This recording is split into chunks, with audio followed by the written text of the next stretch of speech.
Okay. Good morning, good afternoon, wherever you join us. I'm Stefan Brudzinski from EUMETSAT, the MTG MeteoSat third generation user preparation project manager. I have many dedicated colleagues behind me who are contributing to this webinar today and tomorrow, which will give us some exciting news about the Lightning imaging mission, how it's being developed, set up, the products that users can expect from it, the expected performance, the way we are anticipating to validate and quality control the mission, and how to disseminate the data. Tomorrow, we will also have two presentations from colleagues from two European Med services giving their perspectives on using this data for better weather forecasting and other applications. Please ask any questions during this event using the Slido tool, slido.com, and then enter the event code hash MTG-LI. It's also given in the Zoom chat window here. So we organized this webinar as a second in a series on all the observation missions of the upcoming MeteoSat third generation and also the EPS polar orbiting second generation programs. I'm very pleased to see more than 140 people who registered for today and tomorrow. Today we focus more on the instruments, the measurement principles, processing, expected performance, basics of data format and dissemination. Tomorrow it's more about system testing, validation and monitoring application examples. The Lightning imaging mission is part of MTG, and I'll just share my screen with you to give you the overview of the program as a whole. So once MTG is fully realized, it'll consist of 3 satellites in the full operational configuration. We'll have 2 what we call imaging satellites, MTG-I. On both of them, there will be a spectral imager called Flexible Combined Imager, FCI, in 2 different modes, one in the full scan mode and one in the rapid scan mode. And on both MTG-I satellites, there will be an LI, a lightning imaging instrument. In addition to that, we'll have the sounding service provided through the MTG-S satellite. And these 2 satellites, as I said, will have this payload. And today we focus on the lightning imager.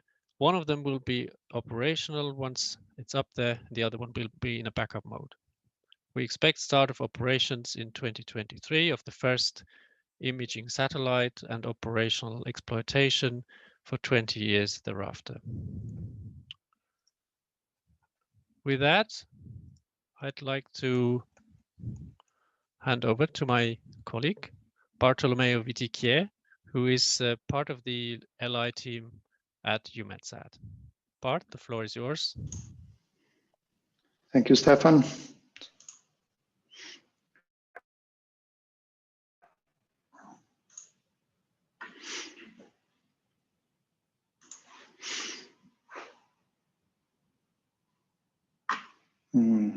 Just a second, excuse me. Can you see the slides? Yes, put them in presentation mode.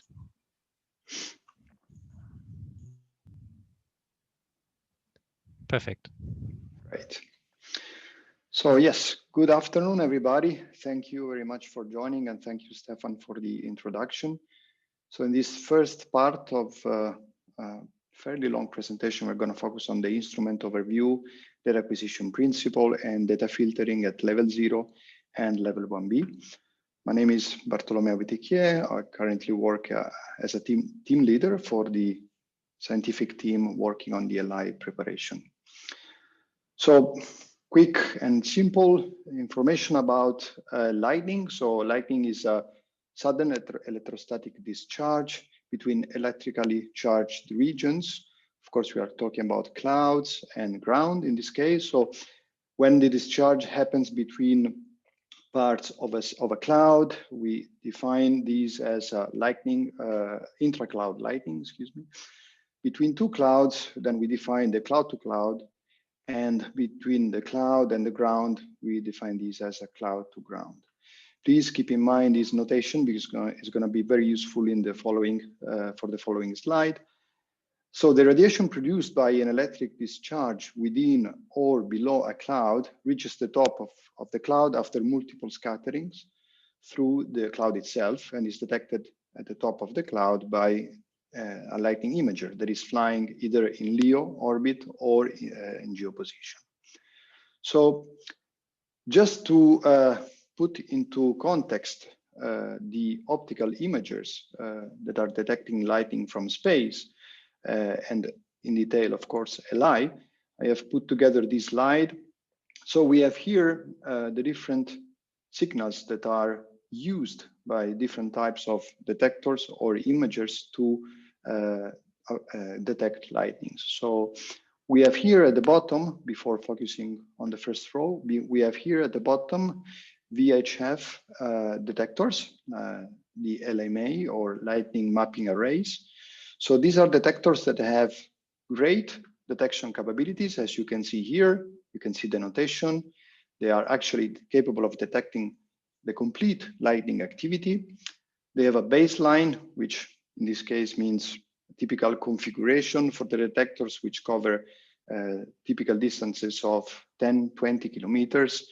This is also comparable to the typical region that these detectors can cover. They have then a very localized and 3D mapping of the lightning activity with great details. And here I would like just to bring to your attention two LMA that are used in Europe, the Ebro LMA, ELMA, and the Saetta. I don't dare pronounce it in French because I'm not capable. These are going to be used also for the commissioning of LI, as we will talk about tomorrow. Then we have low frequency detectors. They have a baseline, which is a little longer than the LMAs. And as you can see, their detection capability changes very much. These are designed mostly to detect cloud to ground lightnings. And for example, we can have typical coverage over Europe. And here I'm reporting one very important ground network that we will be using for the commissioning of LI. It is currently, of course, operational. It's the European Cooperation for Lightning Detection, the Euclid Consortium. And then we have very low frequencies detectors with, of course, a baseline that becomes even longer. Detection capabilities slightly different from the LF detectors, but always very much focused on cloud to ground events. We can have a global coverage from these kind of networks, as we have, for example, for the GLD 360 network from Vaisala. And here is worth also listing the Med Office ATDNet, soon to be Lila in its upgraded version, that we are also going to be using for the LI commissioning together with GLD 360. Now then we can focus on the visible part of the spectrum, so visible imagers flying from, of course, in space, spaceborne platforms. And here, as you can see, we can immediately highlight something very important. So these instruments are supposed to bring much more information about the intra-cloud or cloud to cloud, lightning activity. And this is extremely important because actually most of the lightning activity is represented by cloud to cloud and intra-cloud. So why shall we use lightning imager from space? For this reason, we will have a very good representation of the complete lightning activity from space, covering typical field of views like the geo field of view or LEO field of view. And so we will get a 2D mapping of lightning information, also including radiance, because we are talking about imagers. So these instruments have actually a very long history, starting from the 90s. So the Americans in particular are very expert in this field with the development of the OTD instrument, the lighting imaging sensor, which is currently flying on the ISS LIS. And then, of course, as you all know, the GLM, the geostationary lighting mapper. LI will fall into this family starting from 2022. Here, I just wanted to bring to your attention a very nice video. Most likely, most of you have already seen these kind of animations, but these are detections from GLM in 2017, so quite early in the life of GLM 16. And as you can see, the change of illumination conditions and anyway, the capabilities of the instrument of detecting lighting is very, very nice animation. So we can focus then on LI. So some details about the design of this instrument: spatial resolution, 4.5 kilometers at subsatellite point. This means that the spatial resolution will vary through the field of view. Spectral band, the usual 777.4 nanometer band with 1.9 nanometer bandwidth. The LI is actually composed by 4 instruments, 4 cameras. So this is the size of the detectors that are employed, times 4, of course. These are CMOS detectors. We will not talk about the details of the different types of technology, but this detail is actually fairly important. The frame rate and also processing rate on board, 1 millisecond or 1 kilohertz.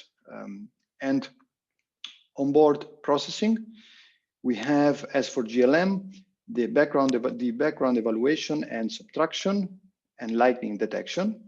And then we have an additional bullet, which is extremely important for LI. We have a set of onboard filters that work to filter false events, as we will see in detail in the next slides. We have a bandwidth of 30 megabits per second, and this is going to be fully exploited to send information to ground. Manufacturer, Leonardo, Italy, under the industrial prime contractor Thales Alenia Space, France, as part of the ESA-led MTG space segment development. As I've mentioned a few seconds ago, so the logic, how are we going to use this instrument? We want to detect as much as we can. We are talking about lighting events. We will talk about this later. We want to detect as much as we can fit in the level 0 downlink bandwidth and clean the data through a sequence of processing steps, already on board, but also, of course, on the ground. So this is also very important, how LI is going to capture the Earth. So I've mentioned the 4 cameras, 1, 2, 3, and 4. They will cover altogether about 84% of the geo field of view. As you can see, there are some parts that are missed by the instrument.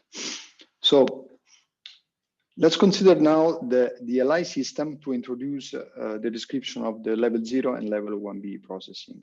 Here you can see it when the instrument will be flying. We will have something like this, a very simple diagram. Here I've actually also included the partners participating to the definition of the LI system.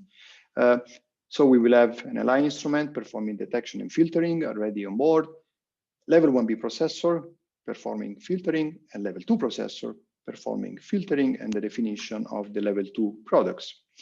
Currently, of course, this system is not in place. We are procuring it.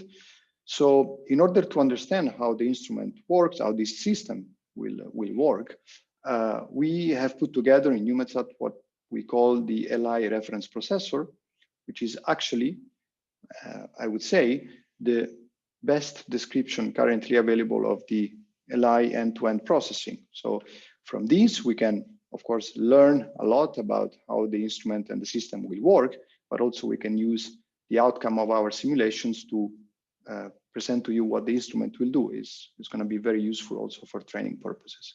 So we have, of course, a way of defining inputs. We are not going to discuss the way we define these inputs, but then we have the capability of simulating the onboard detection and filtering, including noise. And then, of course, the level 1B processing, the first processing step that is done on ground. And then, of course, the level 2 processing. And we are capable of simulating also level 2 products. So let's start from this important point here, the real-time pixel processor. This is something which is actually also shared by other instruments like GLM, to understand how this instrument is going to detect potential lightnings, okay? Because this is just the beginning of the processing and filtering of this content. So let's consider a single pixel of one of our 4 cameras. We have a very high frequency in sampling. So let's imagine the pixel is exposed to different kind of scenes. Maybe it has clouds, so fairly bright signal, then clouds go away, we are exposed to the land, and so on. Then we go from the day to the night, being a visible imager. Of course, at night, we will have a null signal. And then, as we know, I mean, the lightning signal is expected to show up in this kind of sequence, like a very sharp increase in the signal that we will detect in this band. That's why actually we are using this band. It's known to be very sensitive to lightning emission. So the first step we need to do in order to isolate these red events, our lightning signal, is to have a clever evaluation of the background. The background is evaluated on board with a running average. Why a running average and not just subtracting, let's say, the previous image, for example? Because if we would be subtracting the previous image, we would just also do the subtraction of the noise. So this actually would create a lot of problems, as you will see later. So we are doing a running average that is configurable, and it will give us a good representation of the background with a highly suppressed noise. So after this evaluation, we can remove the background component, and we will end up with the lightning component, the lightning signal here in red with the spikes. And then there is the detection step. The detection is based on a lookup table, a function of the background signal per pixel. This is very important. And this lookup table, just to put it in simple words, is proportional. It has a threshold which is proportional to the background level. Why is that? Because it's actually modeling the impact of the radiometric noise that, as we know, is proportional to the scene. So this is the threshold that I have here described in a very simple way. And as you can see, there will be lightning events that are going to fall below the threshold. Some of them are going to fall above. And those are the ones that we're going to retain.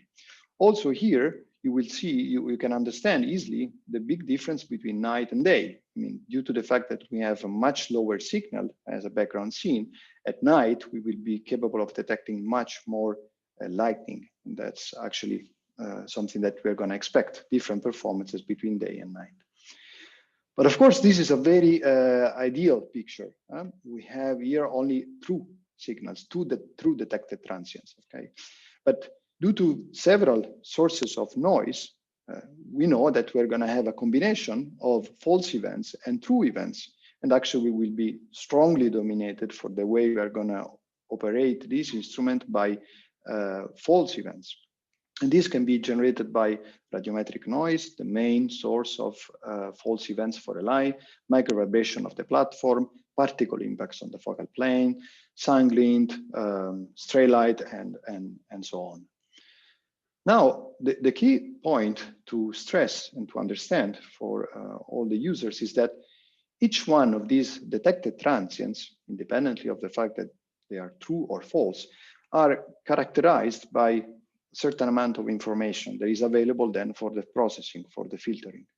So each one of these events that is here, let's say, triggered in one of the LI pixels, carries with it this 3x3 array containing the measurement itself, the estimation of the background that I've mentioned earlier, and of course, the location in space and time. On board, this location is going to be processed as X and Y, rows and columns, because there is no navigation on board of the data. And on ground, it will be converted to latitude and longitude. So this is all we have per event to discriminate between true and false content. So let's consider now, let's use actually the output of our simulations. In this case, actually, I'm showing the inputs we can use for this example to show how the instrument will work. Let's not focus on how we have defined, let's say, the properties of these pulses. Here, what I want to say is that this is only accumulated information over 30 seconds of simulation, and each purple pixel is actually marking the position of our input pulses to the simulation.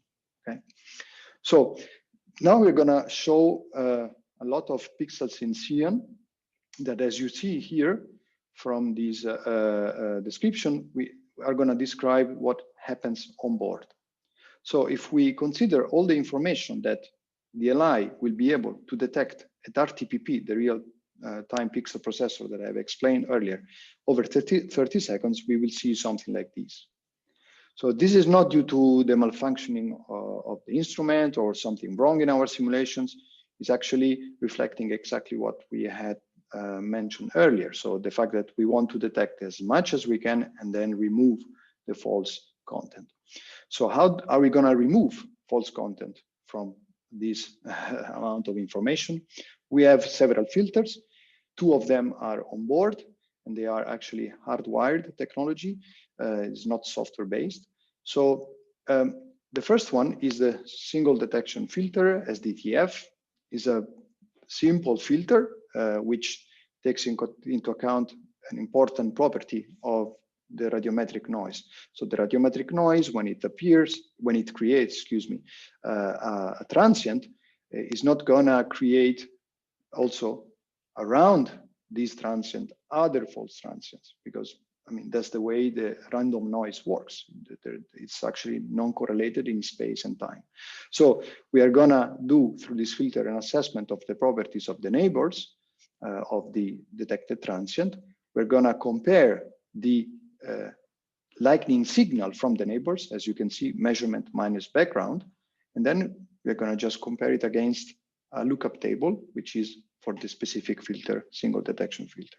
And all those events that satisfy this condition will be kept for further processing.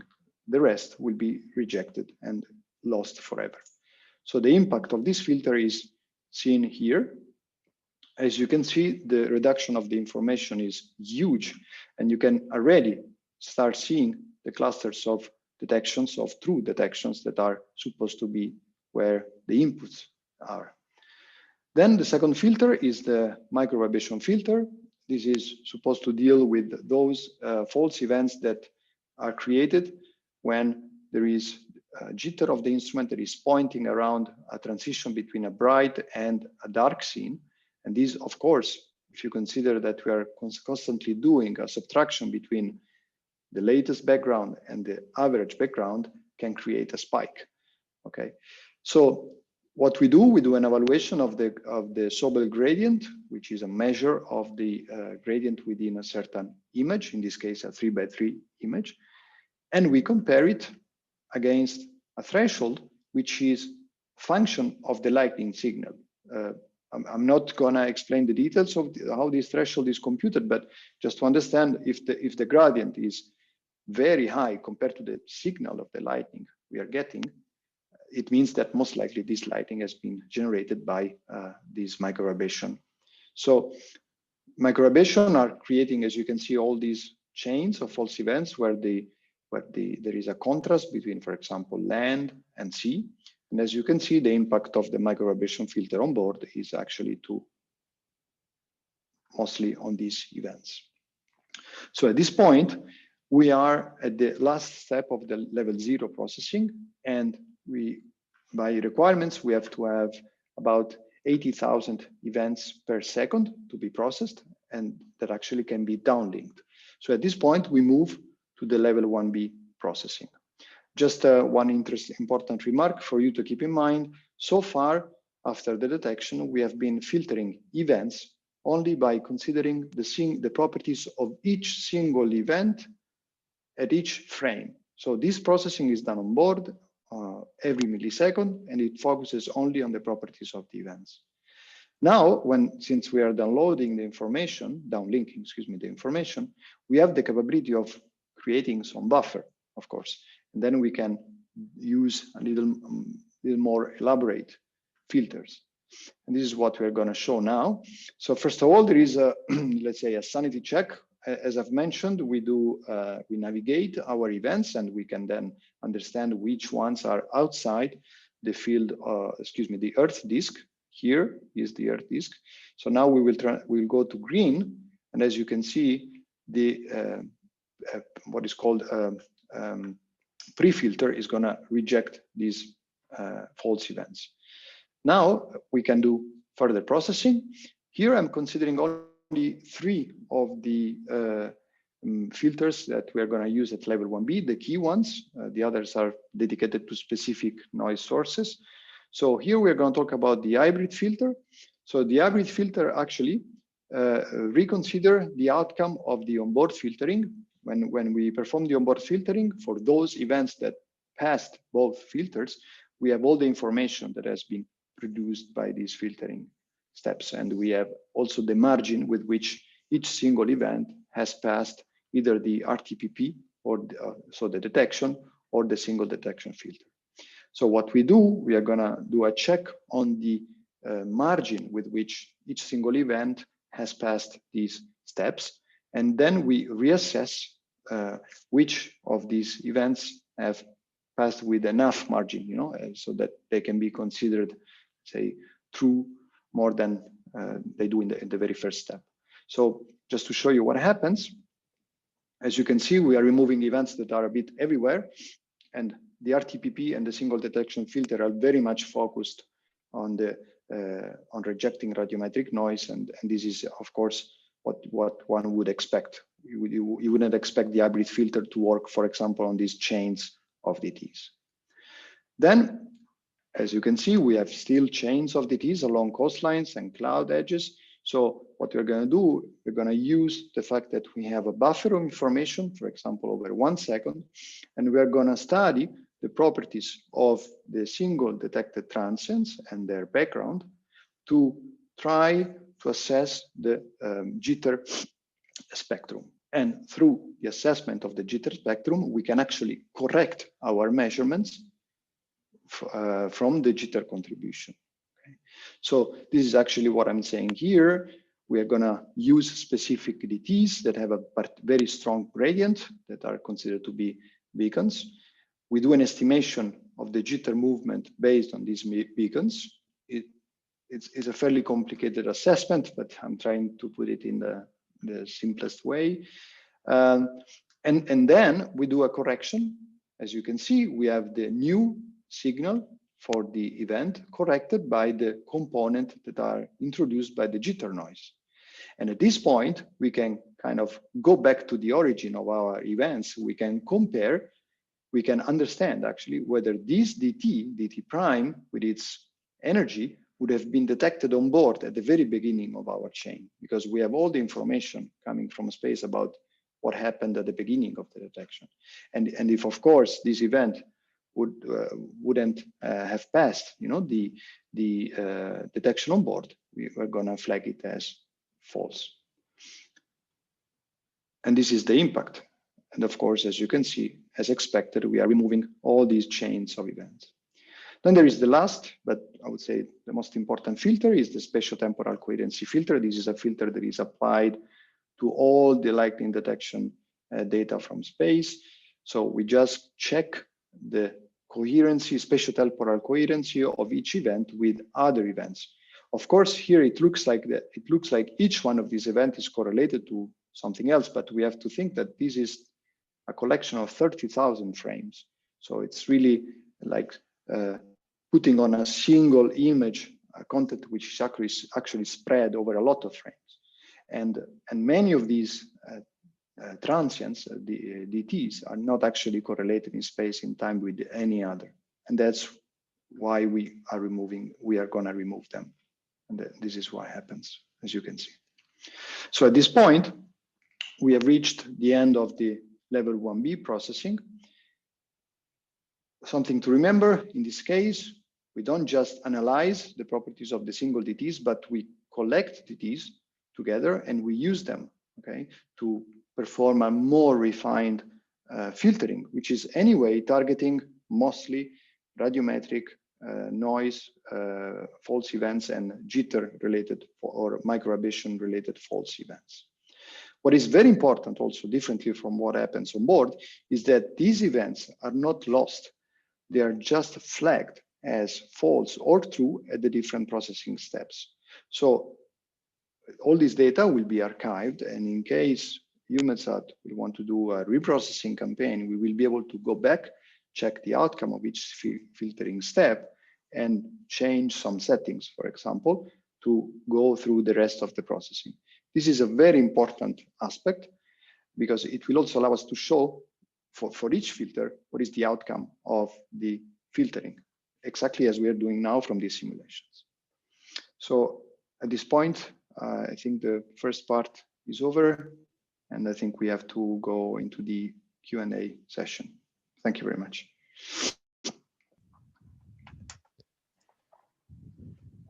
Thank you very much, Bart. Very interesting. I'll just share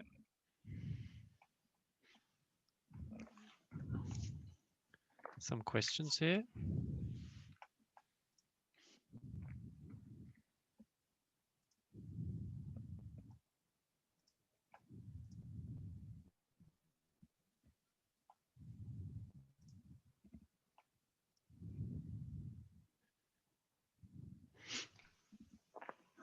Okay, we have a question from Jordan Girth from how frequently will a full disk LI image be transmitted to the ground?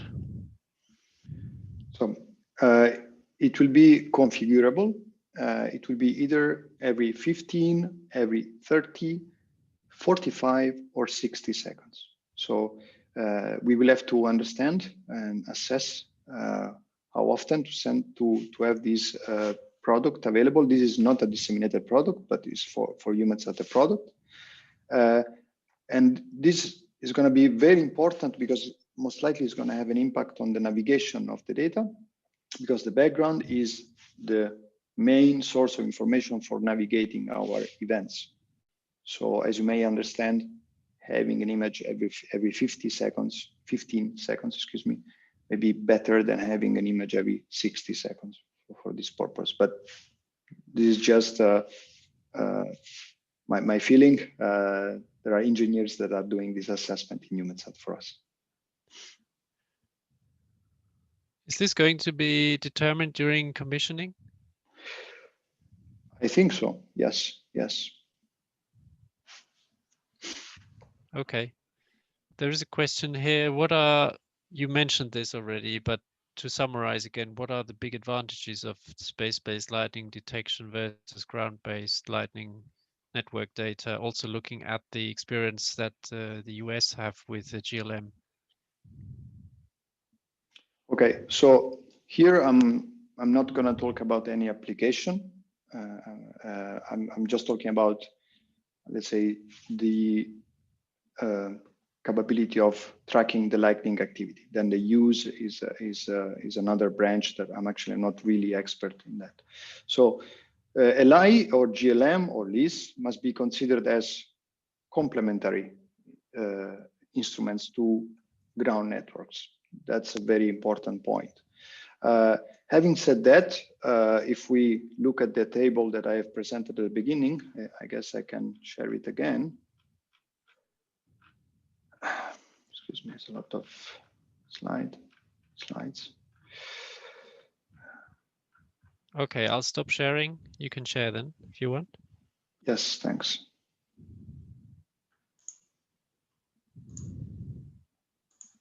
So I've mentioned earlier that we have different types of lightning: cloud to ground, cloud to cloud, intra-cloud.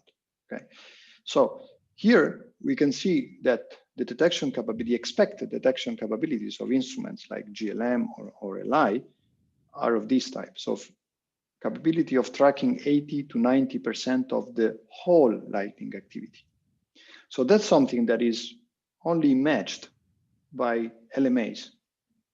But these cover a very small portion of the Earth. I mean, even combining all the LMAs that are available, you will never cover the field of view of an instrument like LI.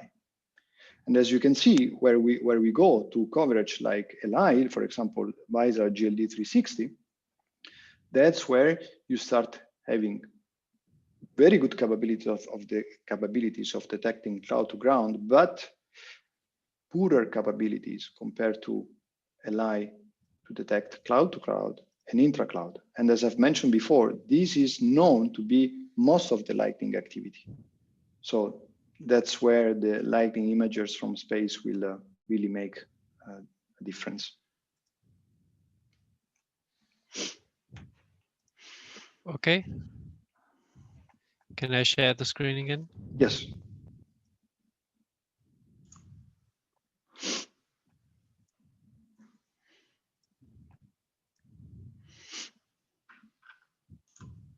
We have a question here. Will expert users be able to access level 1B data if they want to experiment with other ways of filtering? Yes, but they will have to do a request for it, because I mean they will not disseminate. They will not be disseminated. So the mechanism with which any expert or user will access this data will be totally different.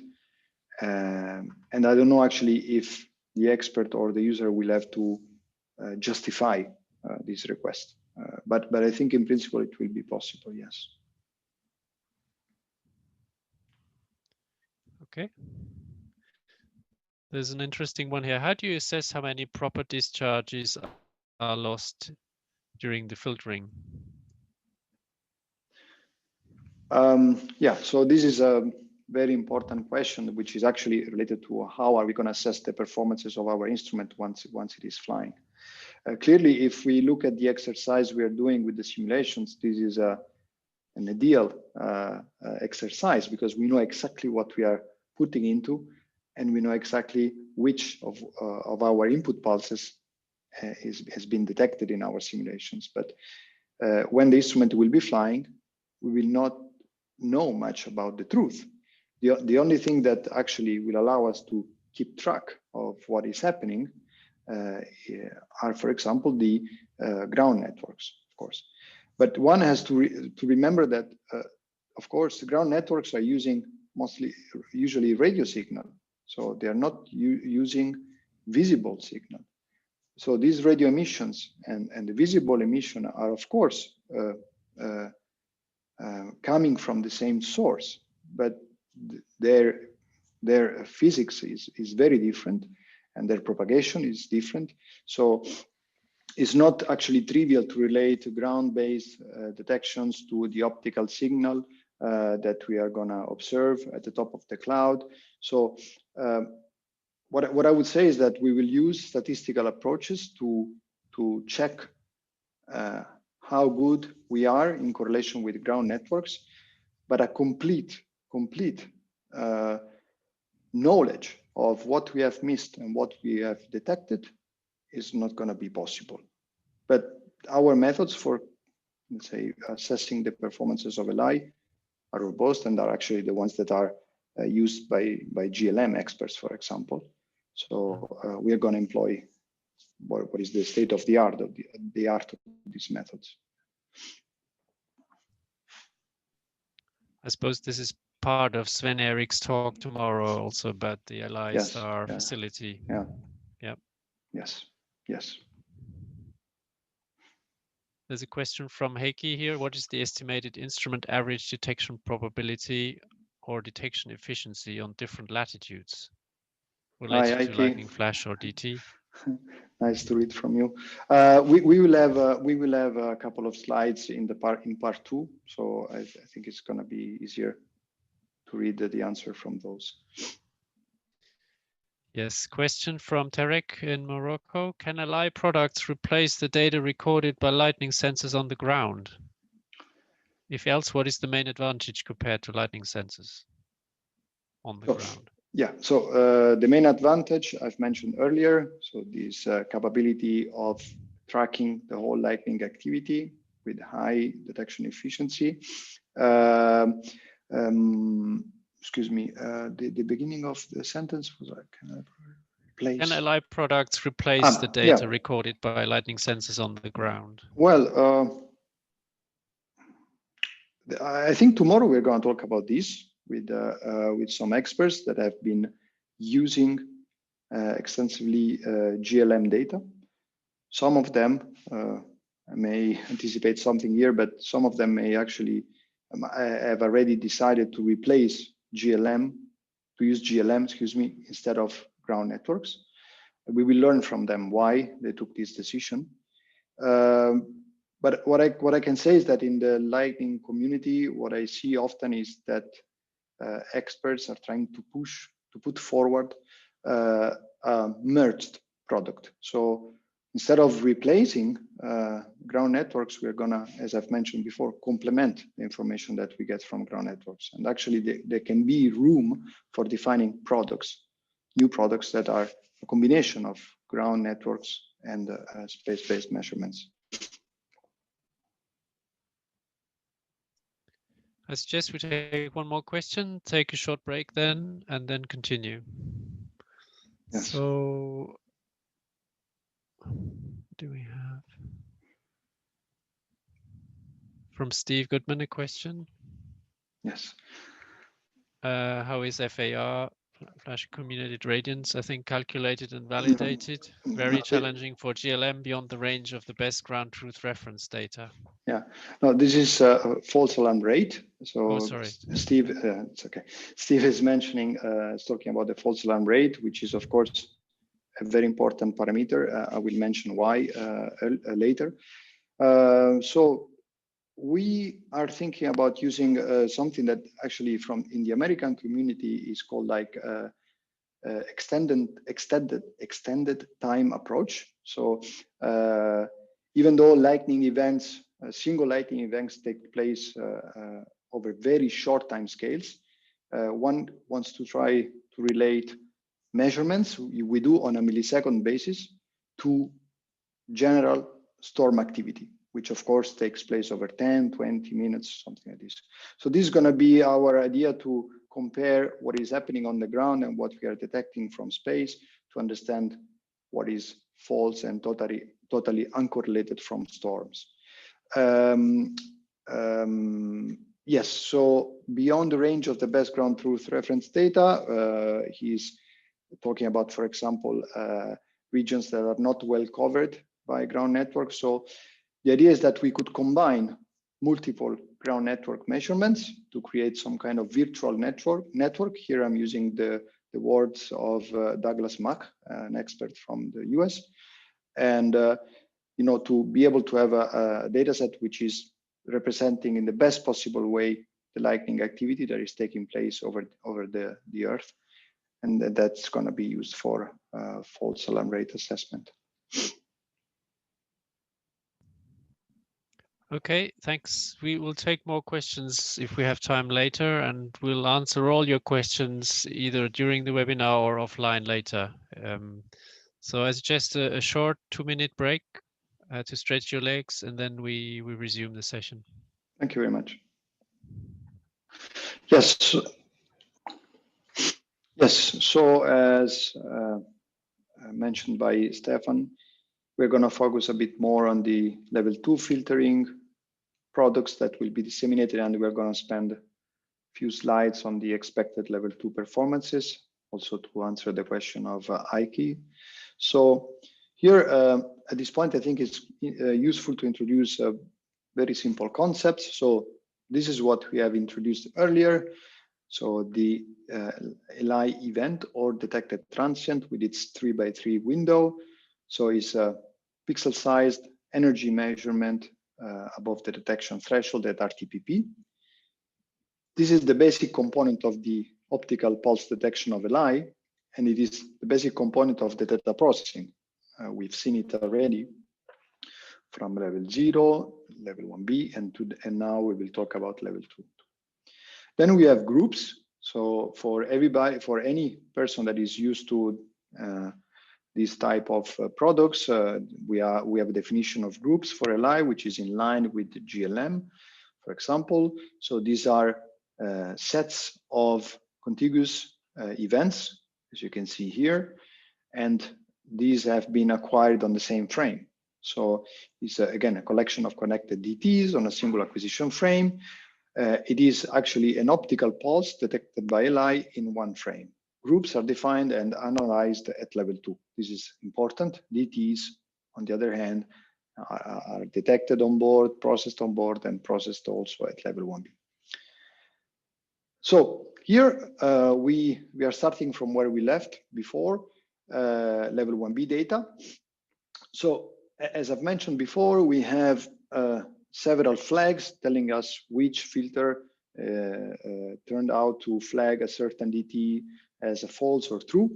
So here, what we do is actually a centralized selection step in which we can decide, and this is going to be very important to have, especially during commissioning, which filters are going to be more or less important, and the criteria with which we want to follow on with our processing. So from level 1B in green, we now enter the level 2 processing in yellow.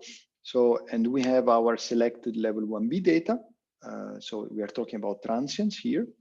And then, of course, the first step to do is to compute groups. So we will just going back to the slide, frame by frame, and check which events are connected, and then create our groups with their properties. And this is going to be the first step in which the groups are appearing in our processing chain, and we will call them version 1. Then what we will do is, similarly to what is done on board, at level 1B on ground, we have a series of analysis steps, not filtering steps. Let's call them analysis steps. So we're going to check fairly basic properties of our groups, their size, which can be either physical size of a number of pixels, their radiance. We're going to check for specific properties of groups when they are particularly elongated. We know that these are related to particles impacting the focal plane. We're going to look for saturation, something that we may expect, for example, with solar glint or stray light.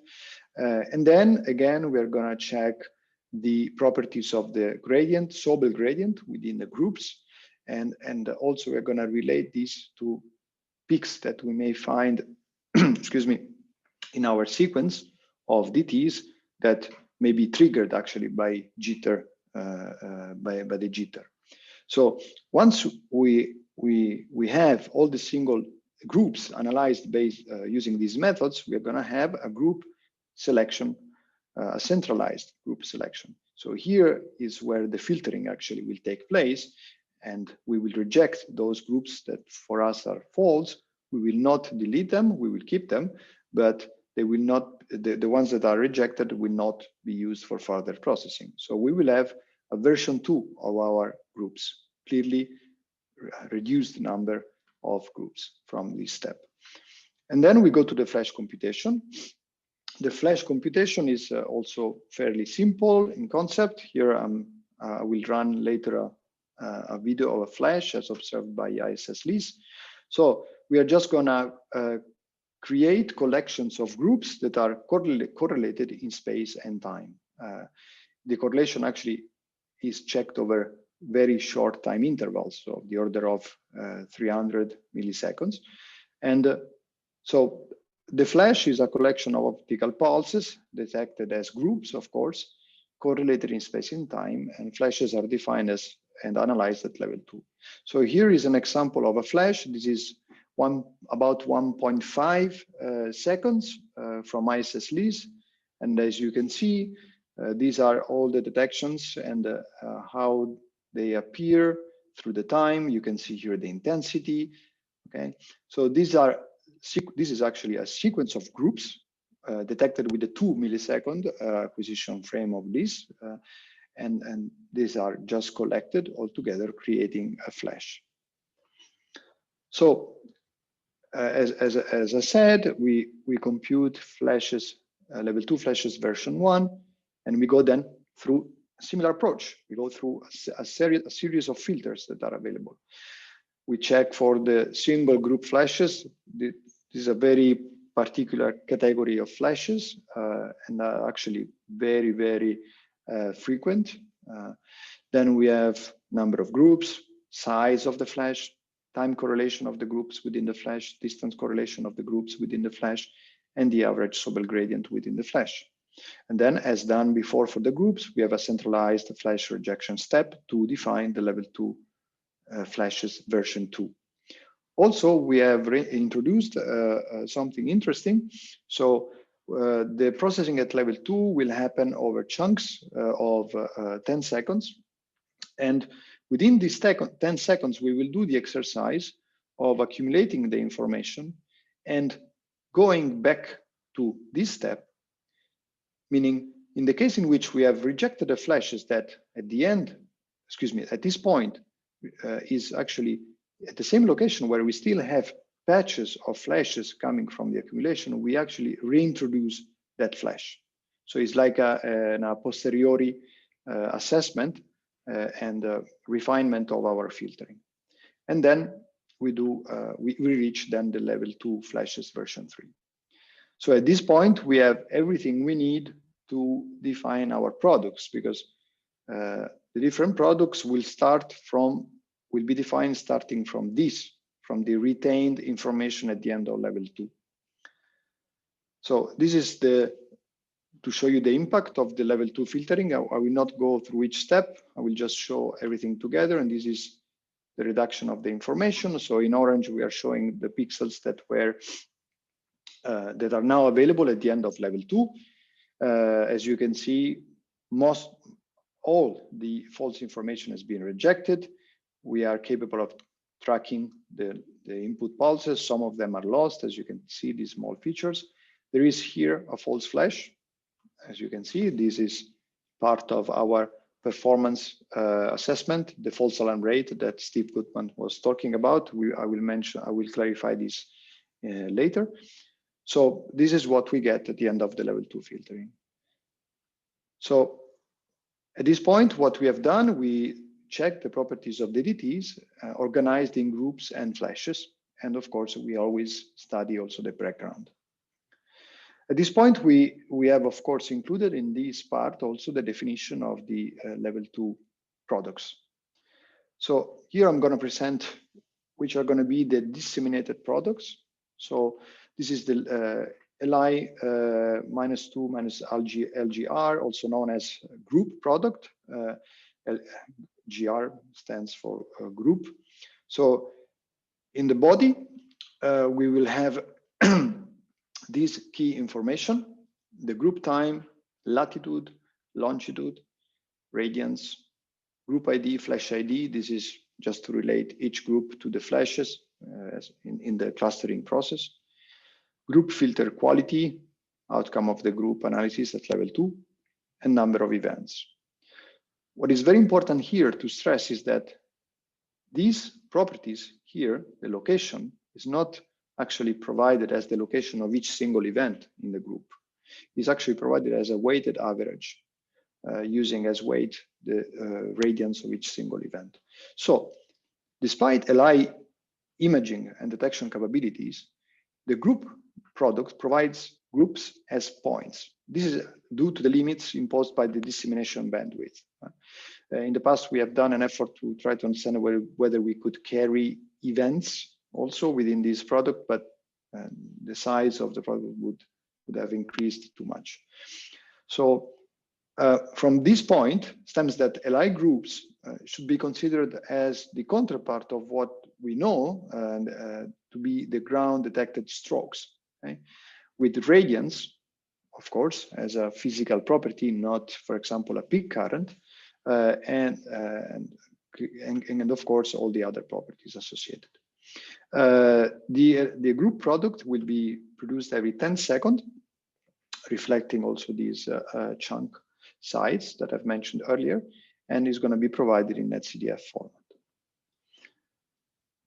Together with the group product, we have the flash product, of course, and that's where we have flash time, flash duration, because of course, being a collection of groups over multiple frames, there is also a temporal extension of this processing element. Then we have latitude, longitude, always as weighted average, total radiance, flash ID, number of events, number of groups, flash footprint, and flash filter confidence, which has been named differently from this, but is actually the same thing. So again, flashes are points in these products, even though they have an extension, and we will see it in the next slides. And these are actually comparable to the flashes that are detected by the ground networks. Many of the ground networks provide users with a flash product. And also these are produced every 10 seconds, and they are provided in SCDF format. The processing of the data will handle flashes that cross chunks of 10 seconds. Of course, for groups, this is not an issue, but for flashes, sometimes there will be flashes that go from one chunk to another one. And then we can consider now the very interesting products, the accumulated products. In the GLM jerk, these would be gridded products.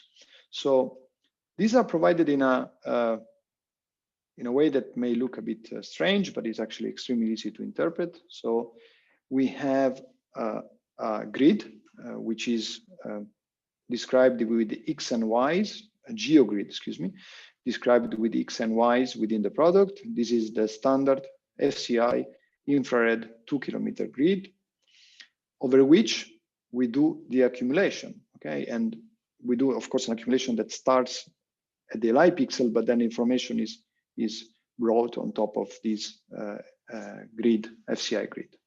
So, and then of course, there are some quality indicators that we bring. And now I go in the next slides through the definition of these products.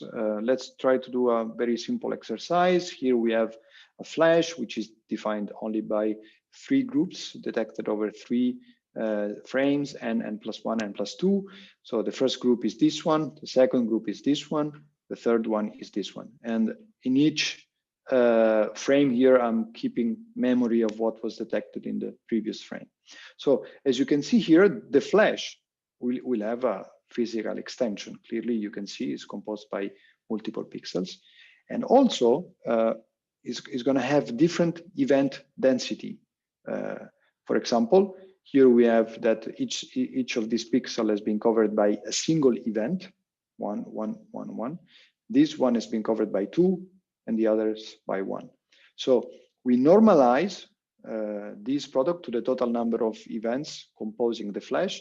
So we are actually creating maps in which we have a density of events within the flashes. This is the AF product. Then we have the AFA product, which is only keeping track of the footprint, let's say, of each single flash that we detect. So if we consider the same flash, the contribution of this flash to the product would be like this, okay? Just a flat one everywhere.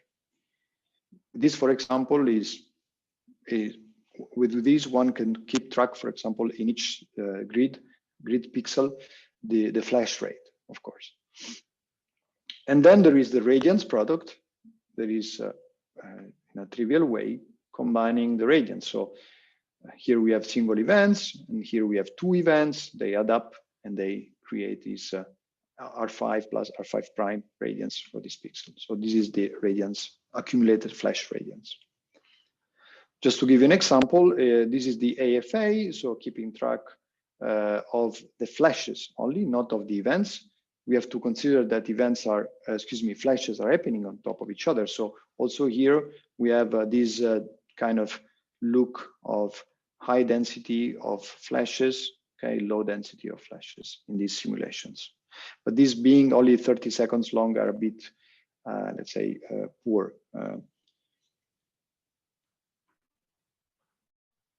What is very important that I may have forgotten to mention is that these products are produced every 30 seconds. Sorry for not putting it here. But the most important thing is that we can combine them, and this is explained here in this last slide. So the LI accumulated products are providing imaging information to the users, because of course we have specially resolved flashes or accumulated flashes.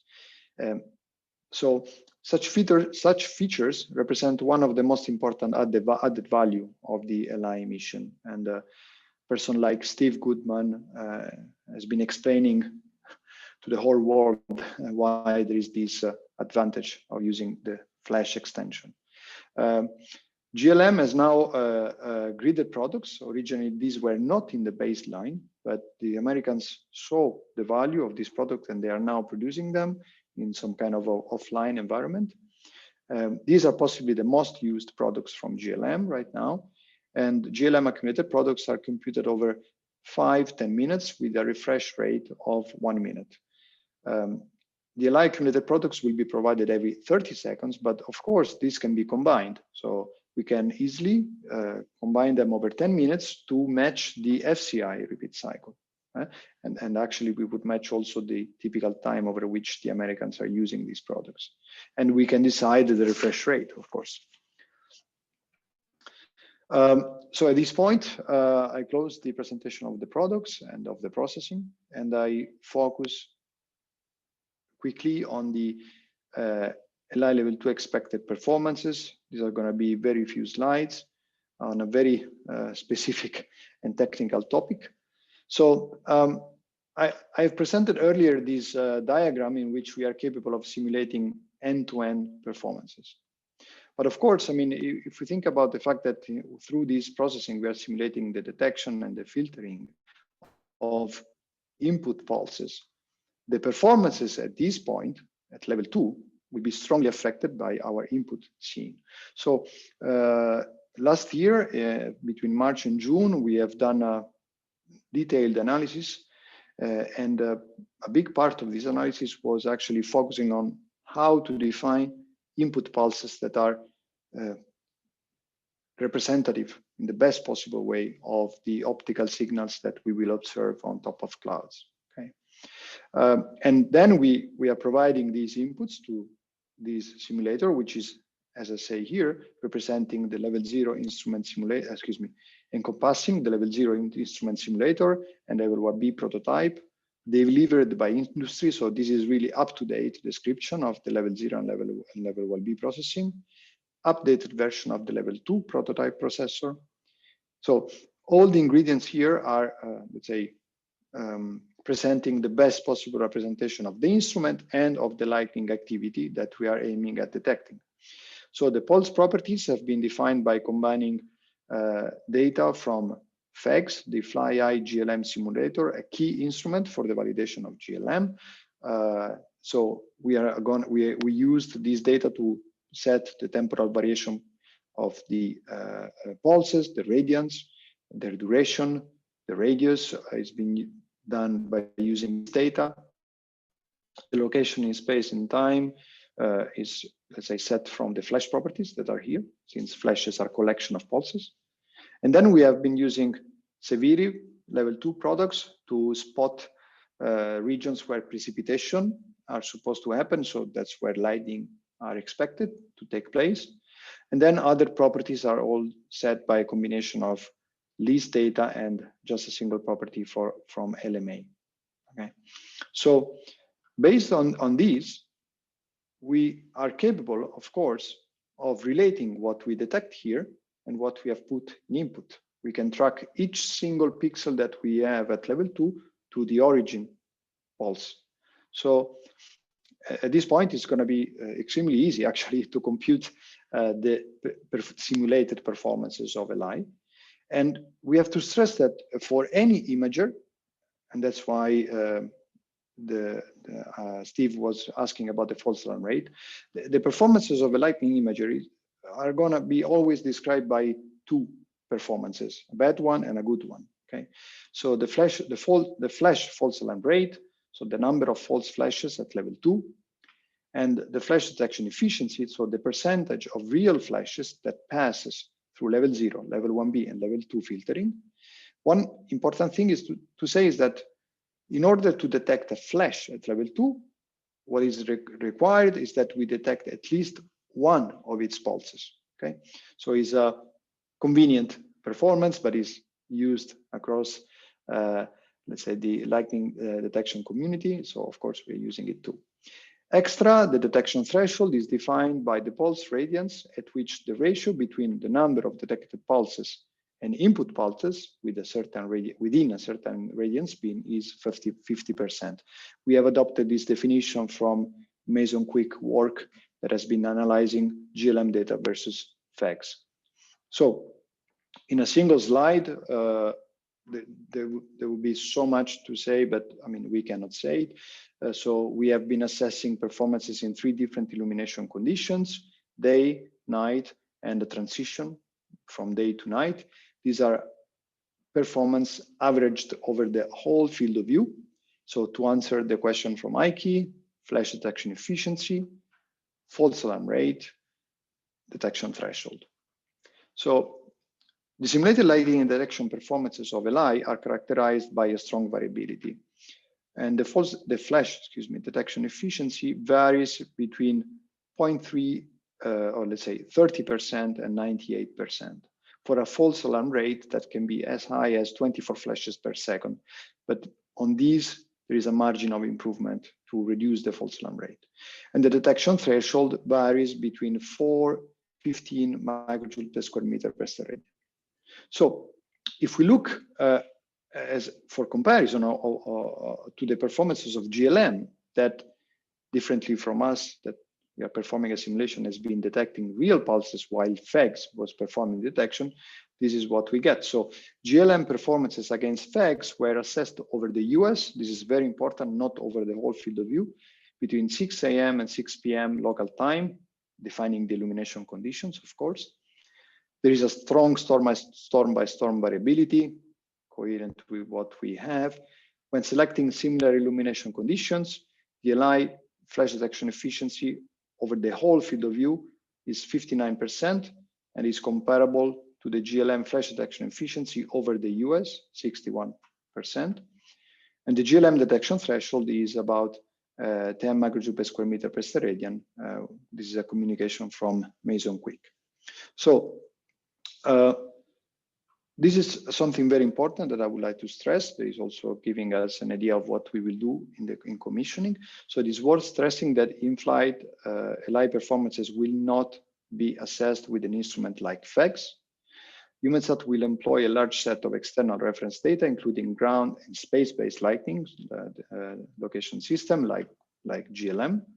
And we will have an extensive presentation of what we will do from Sven-Erik Enno tomorrow. This is just some preliminary results, because when you have a model that you can use, actually you can do an assessment which is not considering storms happening on clouds. You can use the model so that you can do an assessment over the whole field of view as if storms were happening everywhere. So this is actually a very convenient scenario, the night scenario, when the scene is totally uniform. What we have done with Sven, we have created a grid of flashes. We have placed them everywhere regularly. And then of course we just did our simulation from level 0 to level 2. And here you can see the degradation of the performances. And this is also to answer the question from Ike, how they degrade. This is pulse detection efficiency, not flash detection efficiency. Flash detection efficiency is much more stable over the field of view. Sorry for not putting here this plot, but you can see how the performance degrade. One important thing to stress, I like very much this representation, but as you can see, it looks like that a huge part of the live field of view is actually characterized by low performances. This is of course due to the projection. This area is actually barely observable by LI. It's just an artifact of this representation. What we see is actually here within this ring.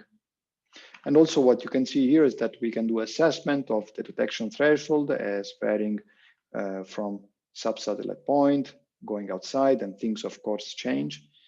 So the performances of LI are of course depending on the position in the field of view. And this is due to one key point: flashes or lightning happening at the center of the close to the sub-satellite point are observed at nadir. And when we consider flashes that are happening here, the projection effect, of course, doesn't help, and that's where the degradation of the performances take place. So I would like to close here. I hope I didn't go too long. So here we have some useful presentation. This is presentation we gave in coordination with the presentations we gave in coordination with ESA at the EUMETSAT AMS NOAA conference in Boston. These are actually recorded, so very useful. And then I would like to point out that there is available online on the EUMETSAT webpage the results, the material from the mission advisory group meetings.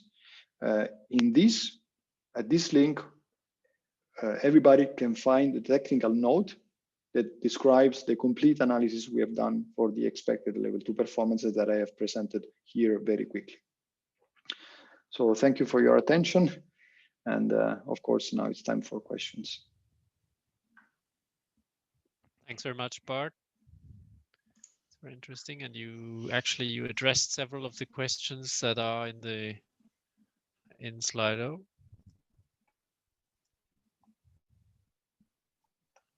So make that a bit larger.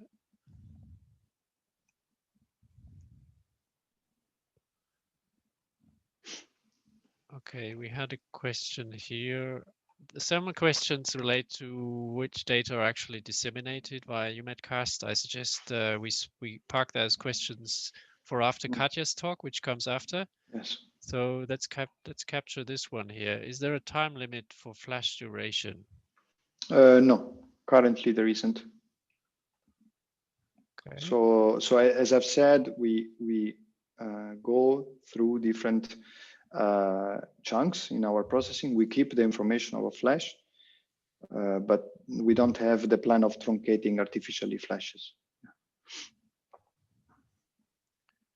There's a question here from Steve. Capture that one. Yeah, there's one here perhaps related. How are events longer than 10 seconds handled? Is it easy to connect events presented in 2 consecutive products? So, okay. First of all, let's clarify that events, so as we have been talking about, these DTs events, they cannot be longer than 1 millisecond. So the only thing that can be longer than 1 millisecond are flashes. And flashes that are longer than, for example, 2-3 seconds are very rare. We expect our processing to be able to handle these. They will be carried in the let's say in the product associated to the last chunk, okay, and they will be described with some I mean in a simple way for the users. It's going to be possible to handle them easily. I don't focus on the detail because it's fairly technical. Okay, let's take this one here. Do you have a map to show the pixel size across your full disk? Not in this presentation, but we can provide Steve with a plot that I have, and yeah, he can read it. Yes. There's a question here from Gerrit. Near the start, you showed a slide showing 80 to 90% of cloud to ground, cloud to cloud, intercloud detected by optical lightning detection. The map shown near the end shows less than 50% of detection efficiency. I guess Gerrit is referring to this map. So please, if you, as you can see from the close to the color bar, this is LI ADP, which you want to share it again? Oh, excuse me. I'm pointing to the slide myself. Yeah. Excuse me.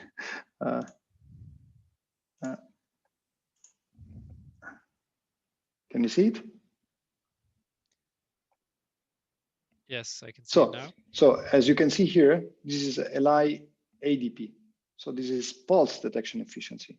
The definition of the flash detection efficiency is that you define a flash to be detected if at least one pulse is detected, even though, let's suppose, the original flash, the input flash, was composed by 100.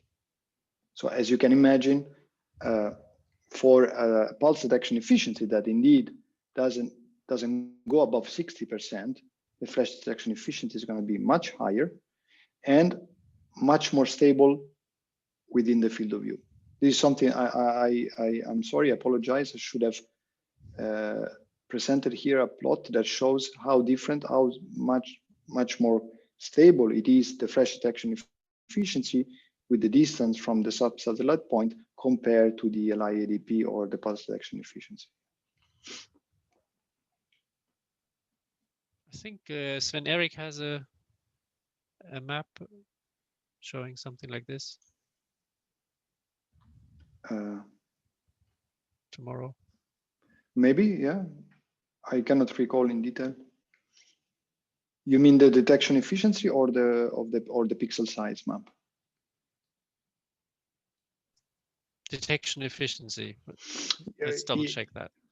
Yeah, but of course, everything that Sven Erik will show is based on real data. So currently we don't have LI data. So we will show detection efficiency map for GLM as computed by our tool for training. We are actually using systematically GLM and GLU 360 data to prepare our tools to use LI data.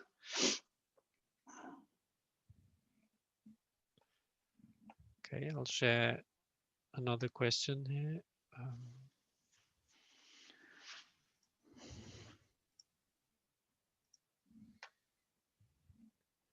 There's a question on from Tarek, the quality parameter relating to the product, the group product, will be in percentage or a logical value? It's none of the two. It's a value between 0 and 1. So let's say a percentage. Yeah.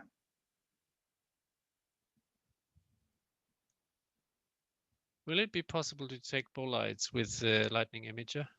Yes, in principle, yes. We had if you have a look to these links that I have put at the end of the slides, in one of the LIMAC meeting, we invited 2 bolide detection experts, and one of them is actually showing the GLM capabilities, which are quite impressive. And so for that reason, we expect the light to be capable of detecting bolides. Yes.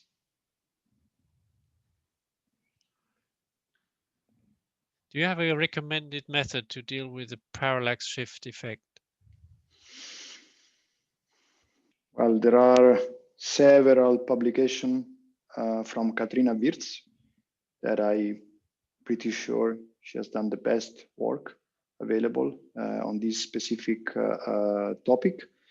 What we are going to use is either a parallax correction based on a fixed cloud top height, which as you can understand is quite rough as an approach. Actually, yesterday I was thinking about the possibility of involving our cloud experts to have some kind of cloud top height climatology in the LI field of view that of course we can derive from Severi to see if we can model better than with a fixed height these important parameters to produce the correction, of course.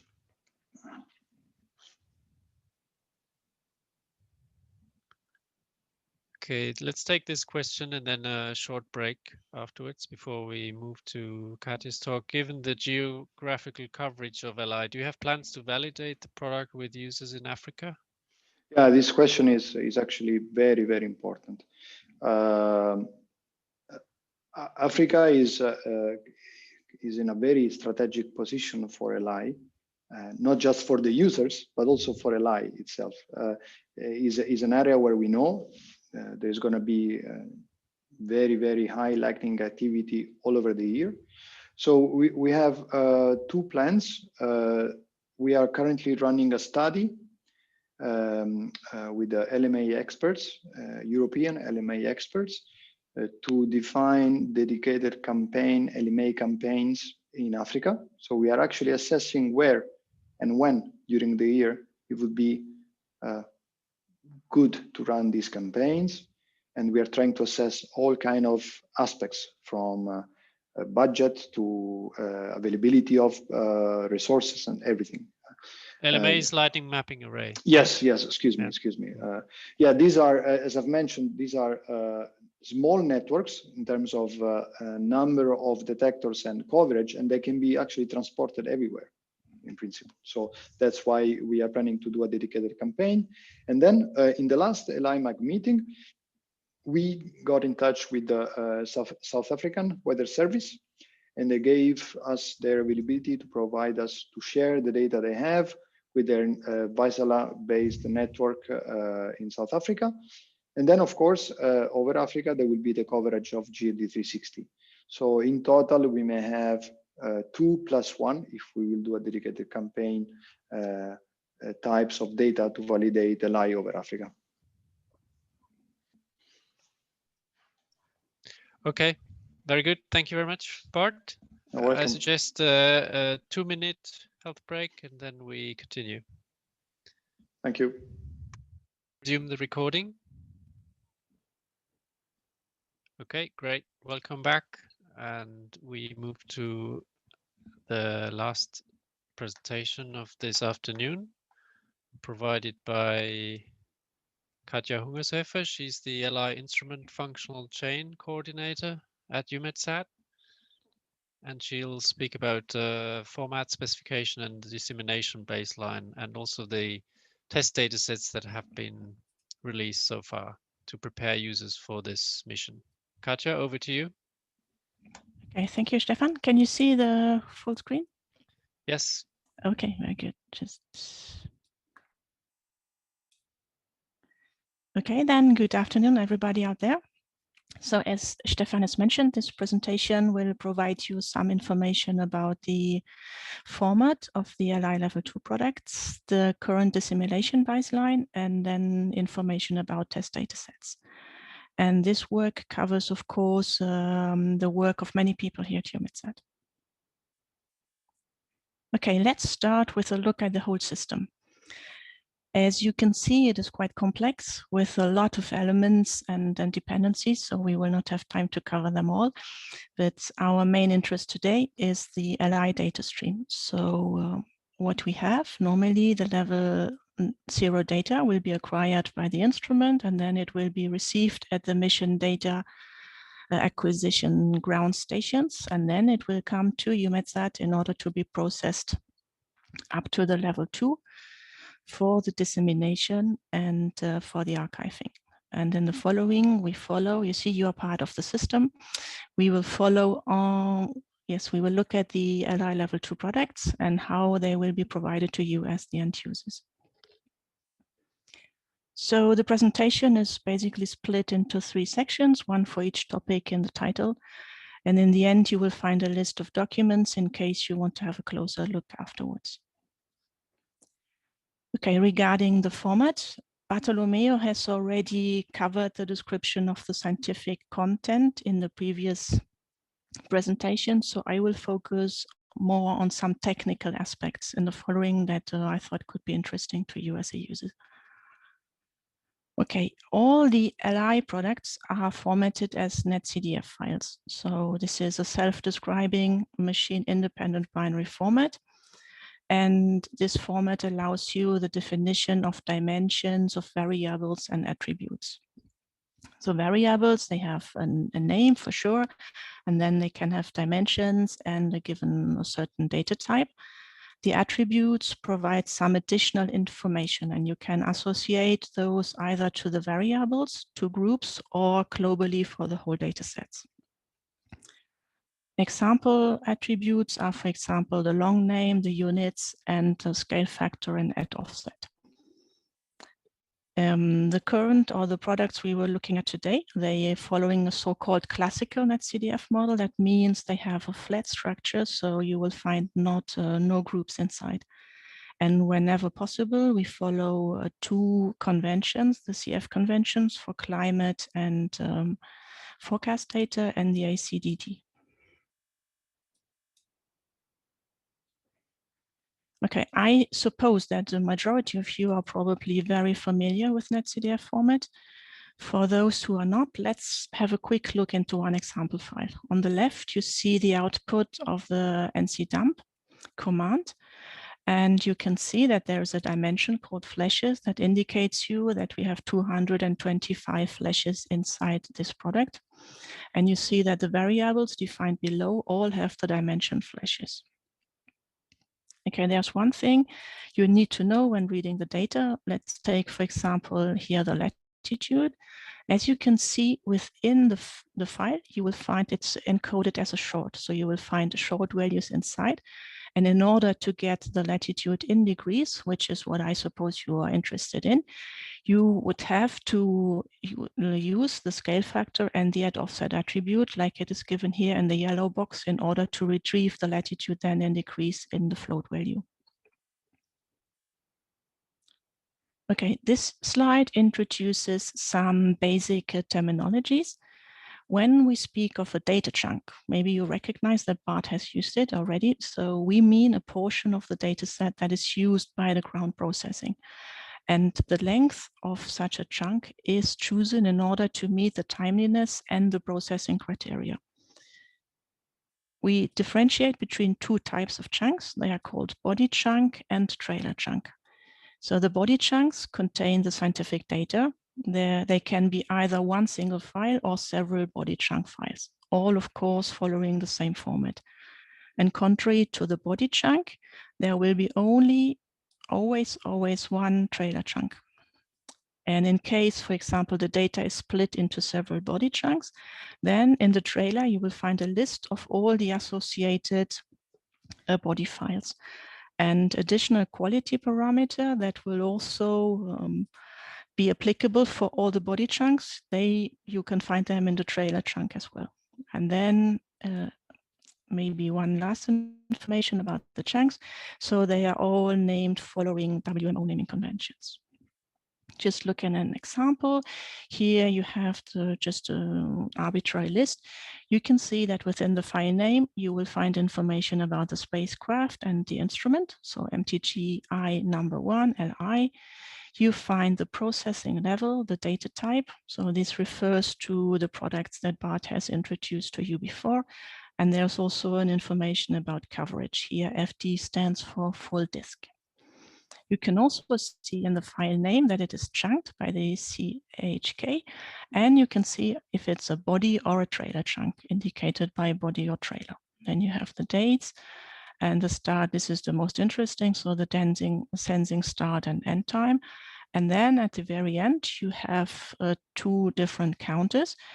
So in the SCI world, we would call it repeat cycle counter, but in the context of DLI, we refer to the term accumulation interval. So the counter starts with 1 at midnight, and then it's counting through the day. And then you have also the second number is then the counter of the chunks within this accumulation interval. And yes, and then in the end, it's indicating that we are a netcdf file here via NC. Okay, these two tables list the disseminated level 2 products. And as I said in the beginning, I will not go into the details of the description. So here I simply refer to the presentation given by Bart for the scientific inputs. There are two things I want to highlight here. The first one is, you see, we have two different product families. We have the initial products, where we have the lightning groups and the lightning flashes. And then the three accumulated products belong to the accumulated products family. And the second point I want to highlight is that the accumulated products, they are resampled onto the FCI level 1C 2 kilometer grid. Okay, this will make it pretty easy for you to plot the LI flashes on the corresponding FCI image. This is just some basic information. We will not go into all the details. Basically, we use a geostationary projection. So for the 2 kilometer grid, we have 5,568 times 5,568 pixels. And we start the numbering in the southwest, as you can see here, and then it increases towards the east and the north. Okay, now how do you get this grid information? They are partly included in the netcdf file. So as you can see, we have the variable called MTG geos projection here on the right. and it contains the information about the ellipse suite. And then in addition, you have the variables X and Y that will give you the azimuth and the elevation angles. Please note the third bullet here in the list, telling you that the pegged values inside the files correspond to the column and the row numbers. And then after applying the scale factor and the add offset, you will get the azimuth and the elevation information. In case you want to calculate the corresponding latitude and longitude at the pixel center, you will find the information in the test data description that we provided with the test data that I will give you more details later on. So another thing to note is when you look at these red numbers, so these numbers can change.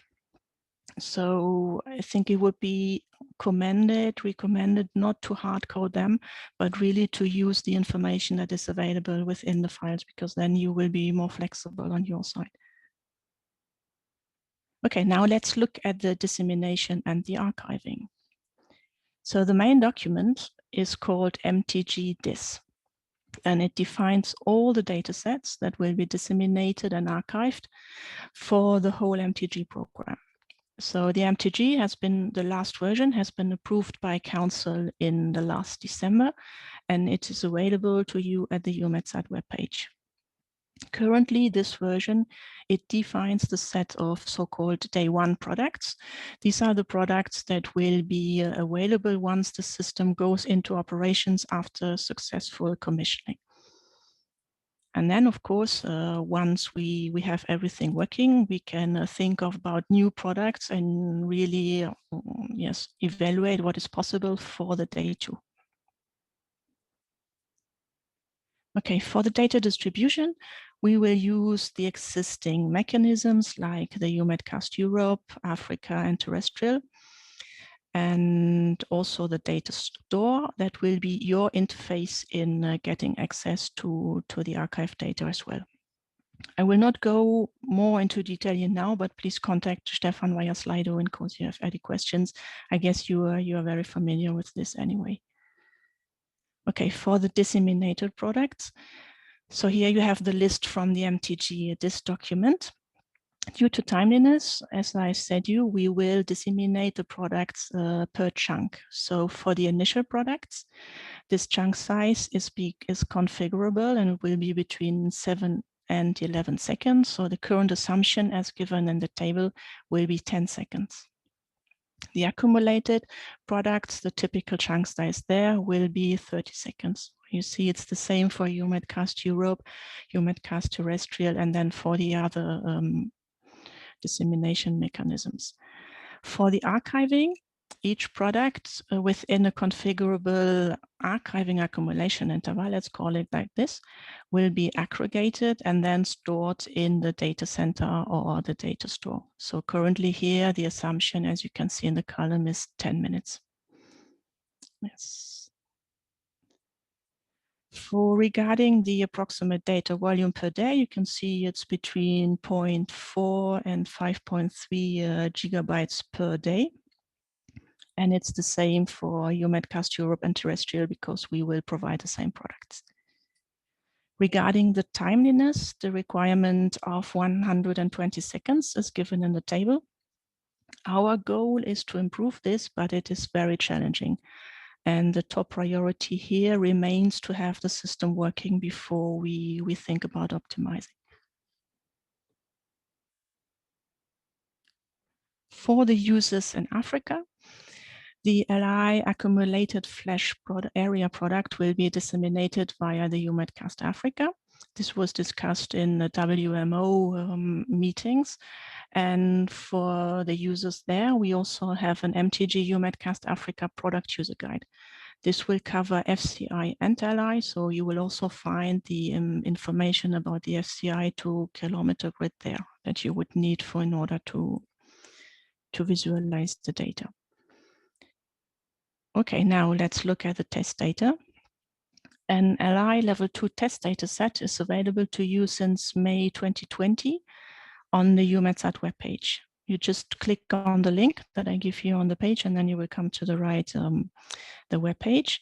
The archive you will download from an FTP server includes a package description providing you information about the ALI instrument, the processing steps that were presented to you by BART from level 0 up to level 2, information about the FCI grid, and there will also be a little Python example script for reading and plotting the Flash product.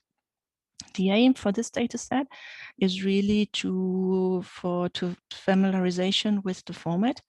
So it covers 24 hours for a given day in 2013, and you will have more than 35,000 files in there. You will also see 2 directories, disseminated and archived. So we'll give you a taste on what you will get either through dissemination or what you can find then afterwards in the archiving. It follows the latest format specifications and the file naming, but please be aware that this package is not intended for scientific analysis.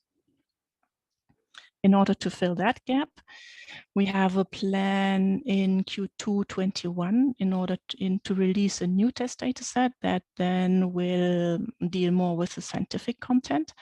But here it's a shorter duration. So basically what you can expect is 3 times 30 seconds. And for the package that is already out, we're thinking of reformatting it, then aligning it to the latest format updates in autumn this year. So in case you spot some inconsistency in the current data, please share that information with us because it helps us to improve the test data set for everybody. And in addition, we plan to release a product user guide that will provide you information on the instrument, the processing, and the format, but tailored to your needs. And this would be also the goal there is autumn.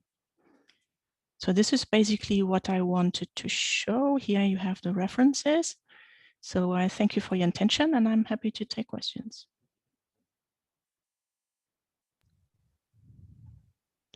Thanks very much, Katja. It's very practical and important for everyone who wants to actually access and use the data. So we can immediately jump into some questions that were asked earlier about which data is available to users.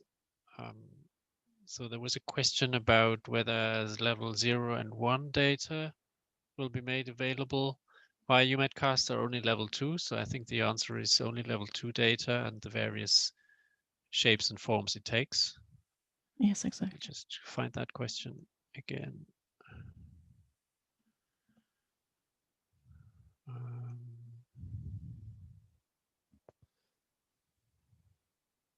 Here we go. Yeah. And you also mentioned the the updating frequency of the various products through EUMETSAT. Perhaps you can just expand on that quickly.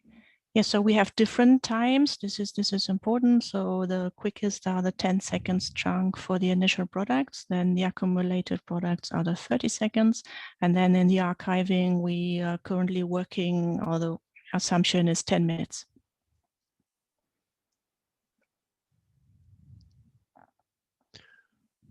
Okay.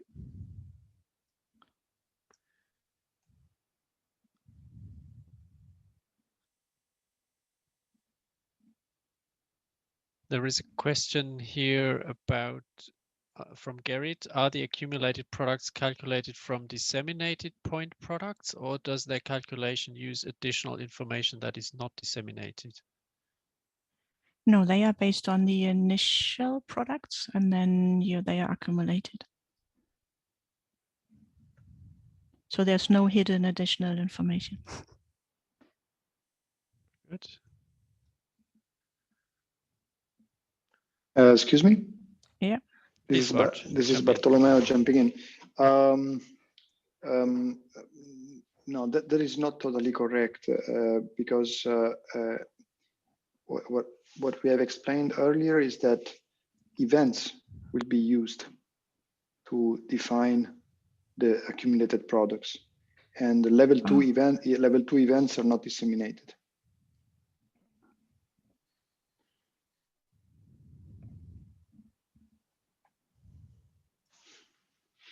Of course, the accumulation will be based on the outcome of the level 2 filtering, which means that only those events that are part of the level 2 flashes will be employed for accumulation, but the accumulation will be derived from the events.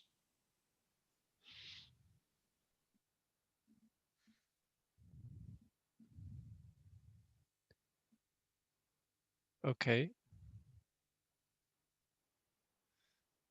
So if I had only the initial products, I cannot myself reproduce the accumulated products if I had used nothing else. No, indeed.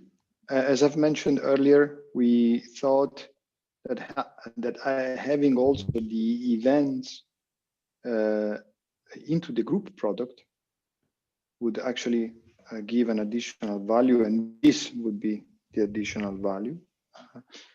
To be able to derive for example, the accumulation starting from the disseminated products. But no, there is no way without the events to derive the accumulated products. Yeah. And it's all about the bandwidth availability for the dissemination. Yes. I mean, that's why we don't disseminate that content.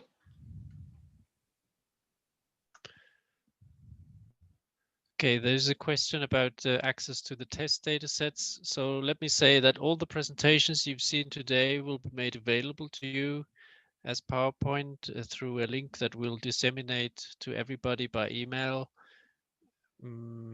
We also will provide written answers to all your questions and the recording itself. So you can always replay what we've been talking about today. I shall also like to ask you to please respond to our little poll. It's only 5 questions in Slido. We'd like to make these sessions as useful and user-friendly as possible. So please provide us with your quick feedback on today's webinar by responding to these questions. And the link to the test datasets is given in the presentation by Katja.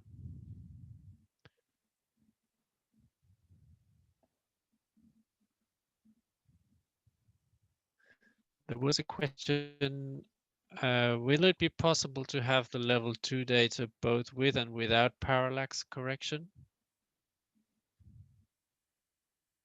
Perhaps that's more for Bart to answer, or for either Katja or Bart. Yeah, currently, actually, the data will come without parallax correction. So at that point, each single user will be free to apply a parallax correction. Why didn't apply a parallax correction? Because, for example, if we consider the main purpose, especially of the accumulated products, which is going to be overlapped, overlaid on top of FCI data, then you don't want to have a parallax correction, because of course you would actually move the information with respect to the clouds observed by FCI. But at the same time, when we consider that both flashes and strokes products are directly related to flash and groups products are directly related to flash and stroke products respectively, then of course, in order to compare LI products and ground network products, one has to apply a parallax correction.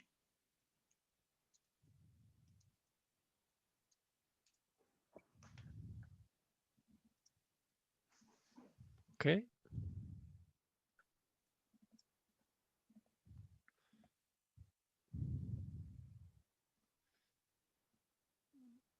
There's a question about from Dan Lindsay. Do you have a map of simulated expected flash detection efficiency? Yes, there is. We just have to dig for it. For sure, we have a plot of the dependency of the flash detection efficiency with the distance from the sub-satellite point. And if we think that, I mean, this result has symmetry with respect to circular symmetry with respect to the sub-satellite point, then of course that result is can be used to derive the flash detection efficiency over the whole field of view. This then was available in the presentation that I gave at the GLM Science meeting, this plot that is publicly available.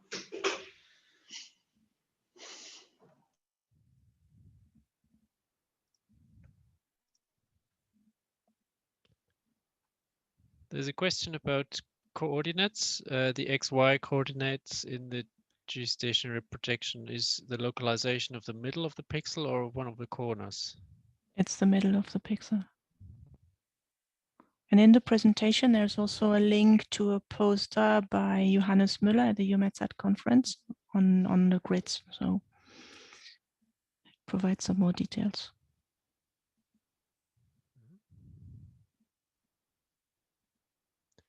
Do the accumulated products include a time dimension? It's a question from Lawrence Riso. Time dimension, I mean, of course, they do contain a time dimension. So each element in the level 2 products, which are not, of course, the accumulated products that are accumulated over a fixed time window. So groups, of course, have a time of occurrence, and Flash, they have a start time and a duration. So this is the time information available. Mm-hmm.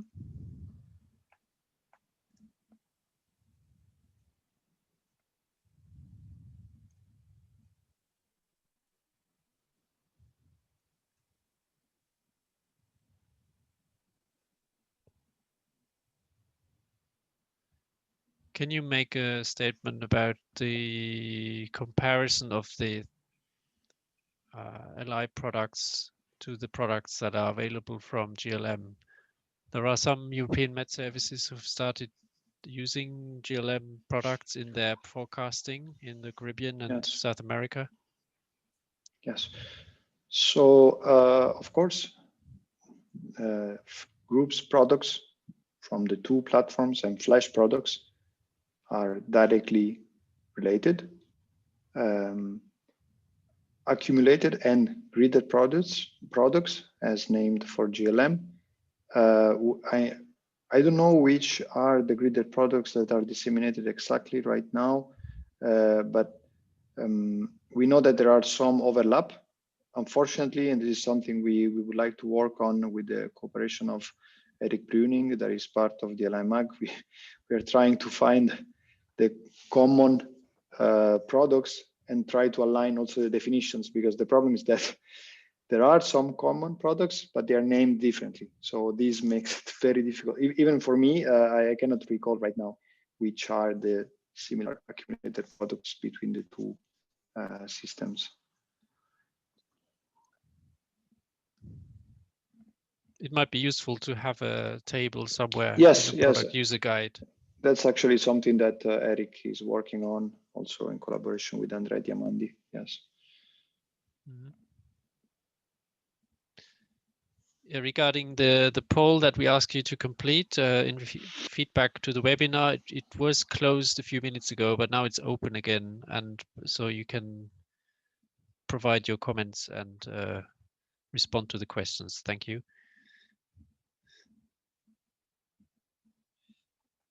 There is a question from Tarek about the timeliness, the time between the detection by LI and the final reception of products by users.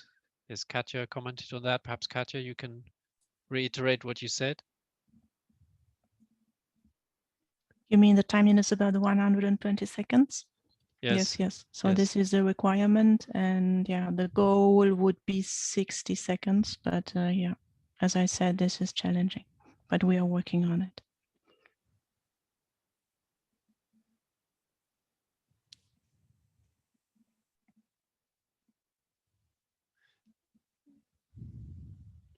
There's a question about the plans by the satellite, EUMETSAT satellite application facility for in support of nowcasting and very short range forecasting, the NWC SAF, about their plans to use LI data.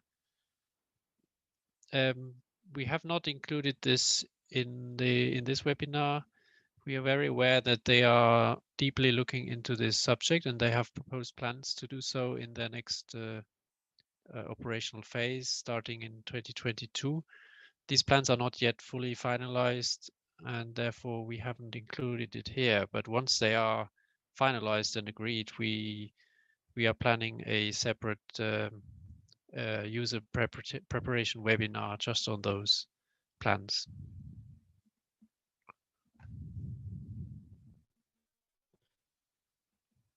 At the moment, I do not see any further questions. I think we have covered most of them. Okay, I suggest I give you another minute or two to think about questions.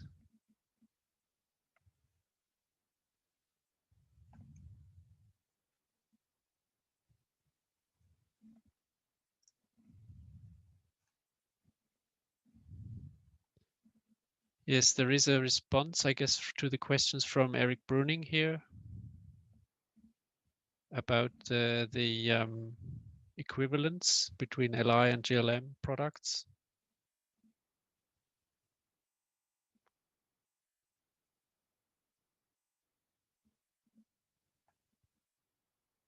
Yeah, we'll include this response in the written questions and answers. Thank you, Eric. There's a question. Yes, there is a question about the field of use of the 4 cameras that LI uses and the overlap between those 4. How do you select the events for the archived data? Do you plan any validation of the performance between the 4 sensors? So this is a very interesting question. So there is a step within the level 2 processing in which we check within those areas where we know that the cameras are overlapping the duplicate flashes, and we remove duplicate flashes. We have, of course, a criteria for retaining a flash instead of another one, but yes, we do an effort to discriminate, to spot those cases in which we would have, let's say, a double a flash rate, which is twice the real flash rate.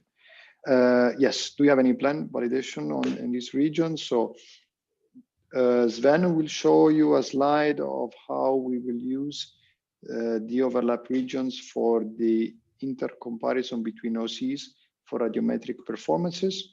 But there is also a method that is using the overlap between 3 OCs. There are no overlap between 4. Maximum there is an overlap between 3. So in those very small regions, we will try to do lighting, detection efficiency assessment by considering that 2 OCs that will observe simultaneously a pulse will define the truth, and then we will measure the performance of a third OC against that truth. So yes, there is a plan. There is a plan of using this information in the overlap areas.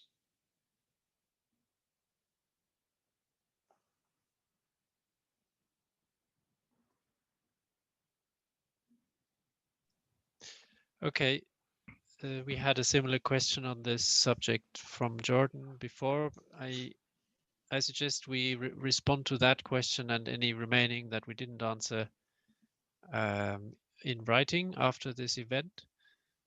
I would like to recall again that we have the poll running, so please give us your feedback on this session.